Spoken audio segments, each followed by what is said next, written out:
Olá a todos, novamente. Vamos falar agora sobre os princípios reconhecidos do direito administrativo. Mas antes, uma atenção. Os princípios que havíamos falado no outro vídeo são os princípios expressamente previstos no artigo 37 da Constituição. Esses daqui não são previstos expressamente, não estão escritos literalmente na Constituição, mas decorrem da sua interpretação e há previsão expressa de alguns deles em leis infraconstitucionais. Então, quando a gente fala princípios expressos, aqueles escritos expressamente na Constituição. Os outros são os princípios reconhecidos, ou seja, não são escritos, exatamente escritos na Constituição, mas decorrem da sua interpretação e a previsão em lei e tudo mais. Muitos autores do direito administrativo citam uma quantidade enorme de princípios reconhecidos. Na verdade, não há um rol exaustivo, não há uma quantidade X de princípios, cada um fala uma coisa.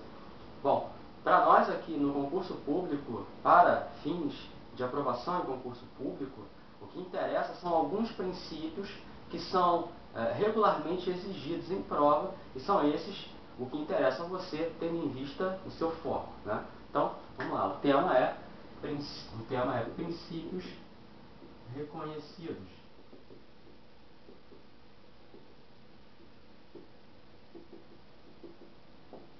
Essa expressão reconhecidos é para citar, logicamente, o José dos Santos Carvalho Filho.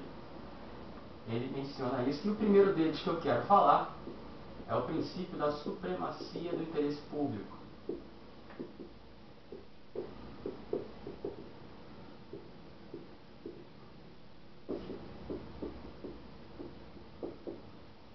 E para completar, na minha ótica, na minha visão, para deixar completo o nome desse princípio e para que não haja dúvidas, eu costumo colocar supremacia do interesse público sobre o interesse particular. Aí fecha.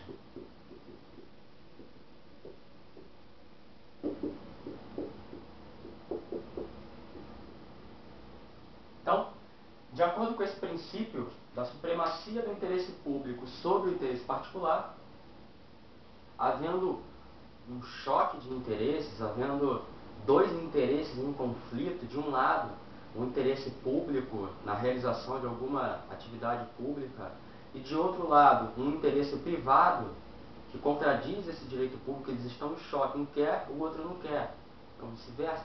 Bom, nesse caso, haverá a supremacia do público sobre o privado. Então, se o interesse público é num sentido, o interesse privado, particular de alguma entidade ou de alguma pessoa física contra aquele interesse público, vai prevalecer, logicamente, o interesse público.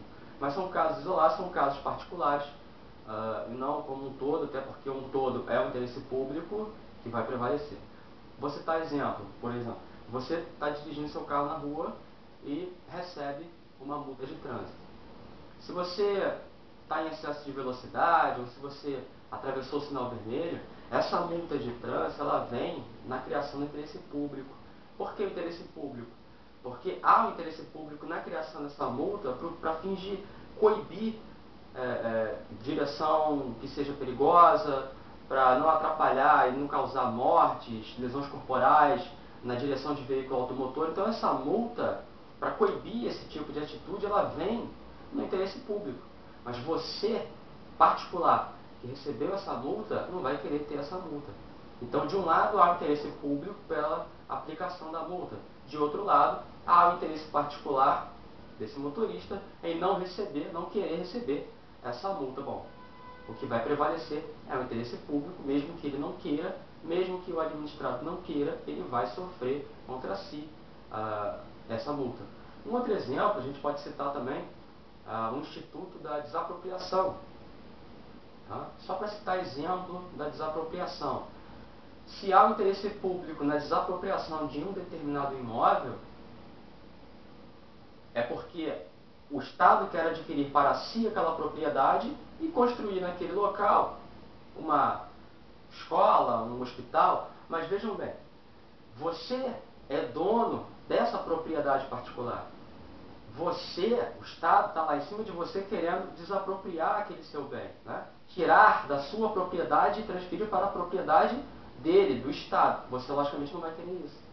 Então, de um lado, há o interesse público na desapropriação e, de outro lado, o interesse particular em não querer essa desapropriação. Bom, pelo princípio da supremacia do interesse público sobre o interesse particular, o que vai prevalecer é a desapropriação e o interesse particular vai ficar subtraído desse ponto. A única coisa, para fins de conclusão do tema, mas qualquer coisa que o particular venha a questionar na justiça com relação a essa desapropriação é apenas o valor da indenização, porque o fato de ser desapropriado ou não acarreta qualquer ida ao Poder Judiciário à supremacia do interesse público nesse caso.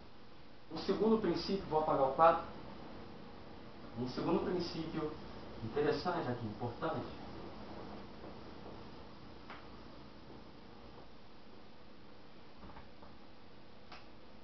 o princípio da indisponibilidade do interesse público.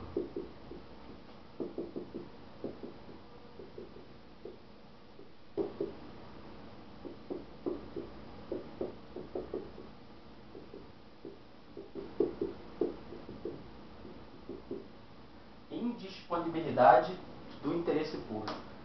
O interesse público é o que deve ser alcançado pelo direito administrativo, pela máquina administrativa, pelo Estado em si, né?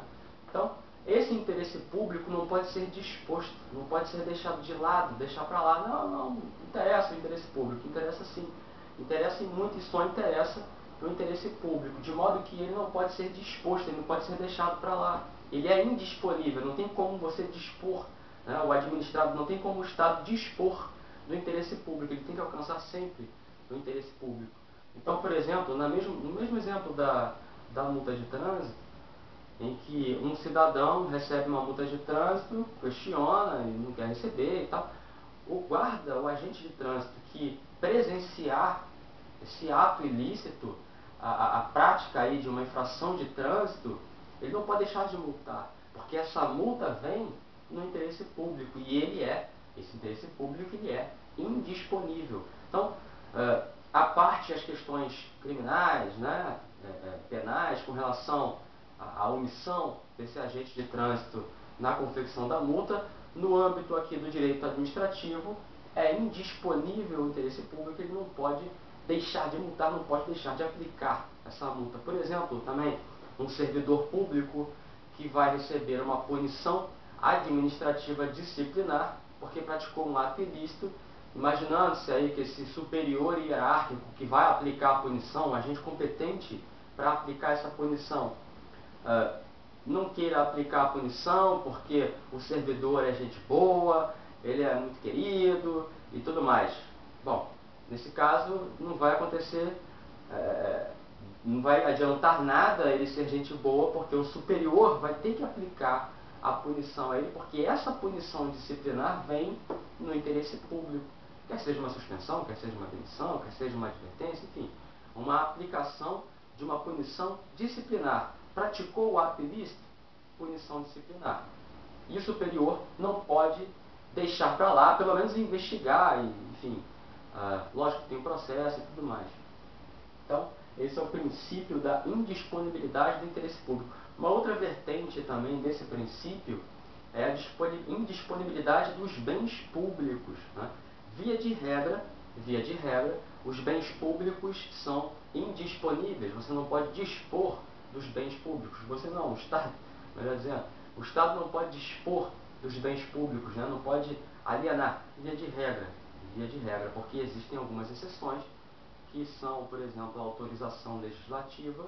Uma lei pode criar aí a possibilidade da venda, da troca, da doação de um bem público, mas via de regra os bens públicos são indisponíveis. Então, não há, por exemplo, como o governador do estado fazer doação de carros públicos, né, que pertencem aí, por exemplo, à Polícia Civil, à Polícia Militar, carros que já não servem mais, fazer uma doação para o município ou fazer uma doação para outras pessoas. Ele não pode fazer uma doação com aquilo que não é dele.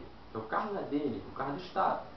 Né? Então, ele só pode fazer essa doação quando houver uma lei determinando essa possibilidade. Porque se o carro é do povo, quem faz a lei indiretamente é o povo, através dos seus representantes eleitos. Né? Então, parte aí da democracia indireta. Mas, enfim, os bens públicos, via de regra, são indisponíveis. Isso é um tema exaustivo, muito grande, bens públicos, né? Merecedor aí de um vídeo exclusivo só para isso, mas lá no final, não é por agora, isso aí é visto no final da matéria por hora, esse princípio aí da indisponibilidade do interesse público. Um terceiro princípio, eu vou colocar aqui embaixo, princípio da razoabilidade.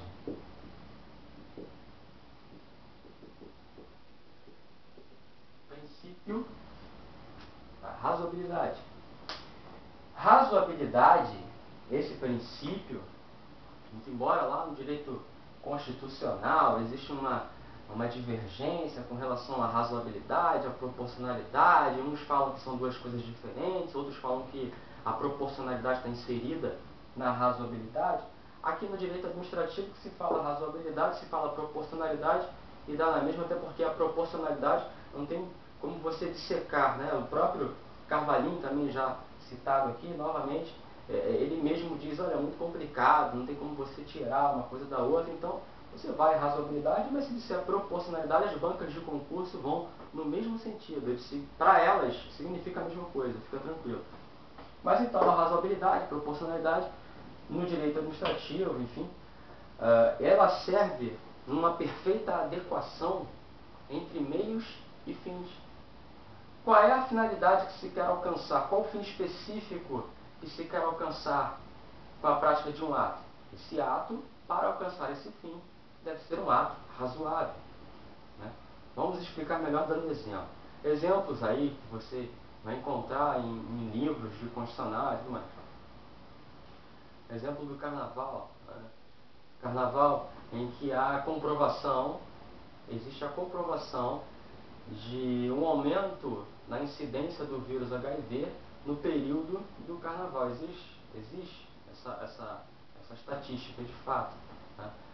Se existe essa estatística, vamos imaginar o Estado. Bom, na época do carnaval, aumenta a incidência do HIV, mas aumenta também o consumo de bebidas alcoólicas. Então, uma coisa leva a outra.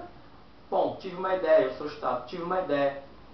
Para diminuir a incidência do vírus HIV, eu vou proibir a venda e o consumo de bebidas alcoólicas no período do carnaval. Não é razoável. Isso não é razoável. Qual é a finalidade que se quer alcançar? A redução na contaminação pelo vírus HIV. Mas o meio adotado é um meio razoável para se chegar a esse fim? Não é um meio adequado, não é um meio razoável. Um outro exemplo, também encontrado em livros de direito constitucional, são os mesmos exemplos, e vira e mexe eles colocam esses exemplos, porque são exemplos de livros, da doutrina. O pichador no monumento público, né? Ele vai lá e picha o monumento público. Aí o Estado vai e limpa aquela pichação. Logo depois ele picha de novo. E o Estado vai e limpa aquela pichação. O Estado, bom, eu quero diminuir, eu quero acabar com essa pichação. O que eu vou fazer? Eu, Estado, eu vou cercar esse monumento público com uma cerca elétrica, de modo que, se o pichador encostar a mão aqui, ele vai sofrer uma descarga, e que possivelmente pode gerar uma arritmia, uma parada cardíaca. Bom, ele vai sofrer uma descarga, e essa descarga, ele pode vir a falecer. Bom, qual é a finalidade que se quer alcançar? A preservação de um monumento público da ação de pichador. Né? Mas o meio indicado é um meio razoável para isso? Ou seja, o que vale mais? O monumento ou a vida de uma pessoa? Uma vida, mesmo que seja de um pichador, é uma vida, é um ser humano? Então não é um meio razoável. Outros meios devem ser mais razoáveis para serem adotados a fim de alcançar aí essa finalidade. Então esse é o princípio da razoabilidade, que é a perfeita interação entre meios e fins. Por último aqui, um quarto princípio que eu quero citar.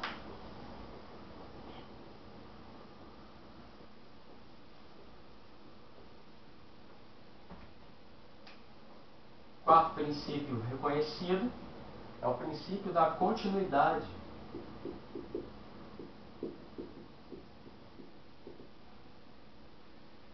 O nome desse princípio é continuidade na prestação de serviço público. Mas só continuidade já está bom, você já sabe o que é. Uma coisa já leva a outra. Nos concursos, eles colocam, nas bancas, nas provas, eles colocam continuidade. Então, o princípio da continuidade significa que os serviços públicos devem ser prestados de forma contínua, ou seja, sem interrupções. Diante aí da importância que existe na prestação de serviço público, né? Direto ou indiretamente, através de concessão, permissão, enfim. Então, continuidade na prestação de serviço público. Os serviços não podem ser paralisados, interrompidos. Mas tem duas exceções citadas pela doutrina. A primeira exceção são nas situações de emergência. Por exemplo, a retificação de uma linha que transfere energia elétrica através dessa linha, então pode ser paralisado. Na minha casa mesmo, a Light disse que ia paralisar o serviço de 11 da noite até as 5 da manhã para fazer a revisão aí, colocar os cabos que estão em cima do poste, colocar embaixo da calçada, né? Estão quebrando a calçada e tudo. Então há um serviço aí, não necessariamente de emergência, mas um serviço de melhoramento, aprimoramento. Nesse caso é possível, desde que seja razoável também, né? De 11 da noite às 5 da manhã é razoável. Agora não é razoável ficar uma semana inteira, um mês inteiro, isso não é razoável. Bom, mas enfim, vai trabalhar os dois princípios. Então, situação de emergência, aconteceu aí uma chuva torrencial, derrubou o poste, né? Então, nessas situações de emergência e situações de aprimoramento, melhoramento da rede, dos serviços, tudo bem, aí é permitido. O Poder Judiciário tem várias jurisprudências nesse sentido, em que se continua aí sendo prestada a continuidade, de forma contínua o serviço. E numa segunda exceção, então, primeiro, a situação de emergência, no segundo, é a inadimplência do usuário. Então, o usuário que não paga a conta vai ter o serviço cortado, isso é fato, né? Depois vai brigar na justiça aí para querer danos morais e tal, não vai conseguir, porque ele é inadimplente. Só dando moral, se ele pagou direitinho e cortaram ainda assim, aí não pode. Mas se ele é inadimplente, é lógico que ele não vai ter o serviço prestado de forma contínua. Não, uma segunda exceção aqui citada pela doutrina com relação a esse princípio da continuidade. Bom, esses 4 princípios são os princípios comumente pedidos em concurso público, em bancas de concurso público, nas principais, pedem isso aí. E no outro vídeo nós vamos trabalhar nos exercícios envolvendo todas as questões que a gente está falando, todos os princípios, e até o próximo vídeo. Muito obrigado.